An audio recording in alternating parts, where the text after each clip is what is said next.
জন্মভূমিতে পা রাখলেন বাউধরণ গ্রামের কৃতি সন্তান সাইফুল ইসলাম। বিমানবন্দরে উষ্ণ অভ্যর্থনা। আলামিন তালুকদারের পাঠানো ভিডিও চিত্রে দেখুন বিস্তারিত। আসসালামু আলাইকুম। জগন্নাথপুরের জনপ্রিয় অনলাইন নিউজ পোর্টাল প্রতিদিনের জগন্নাথপুরে আপনাদের স্বাগত জানাচ্ছি। দীর্ঘ প্রবাস জীবন শেষে নিজ মাতৃভূমিতে ফিরেছেন জগন্নাথপুর উপজেলার রানীগঞ্জ ইউনিয়নের বাউধরণ গ্রামের কৃতি সন্তান সাইফুল ইসলাম। আজ বুধবার সকাল 10টায় সিলেট ওসমানী আন্তর্জাতিক বিমানবন্দরে পৌঁছালে তাকে এক আবেগঘন পরিবেশে বরণ করে নেওয়া হয়।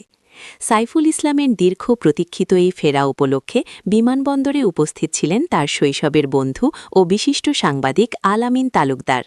দীর্ঘ কয়েক বছর পর প্রিয় বন্ধুকে কাছে পেয়ে আলামিন তালুকদার তার উচ্ছ্বাস প্রকাশ করেন। বন্ধুত্বের টানে তিনি নিজেই তাকে এগিয়ে নিয়ে আসতে বিমানবন্দরে ছুটে যান। বিমানবন্দরের ভিআইপি লাউঞ্জের সামনে সাইফুল ইসলামকে ফুল দিয়ে শুভেচ্ছা জানান তার পরিবারের সদস্য ও বন্ধুবান্ধবেরা।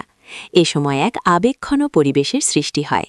দীর্ঘদিন পর নিজের প্রিয়জনদের মাঝে ফিরে সাইফুল ইসলামও আবেগ আপ্লুত হয়ে পড়েন। পারিবারিক সূত্রে জানা গেছে, প্রবাস জীবনে থাকলেও সাইফুল ইসলামের মন সবসময় পড়ে থাকত নিজ গ্রাম বাউধরণে। তার এই আগমনে পরিবার ও এলাকায় আনন্দের জোয়ার বইছে।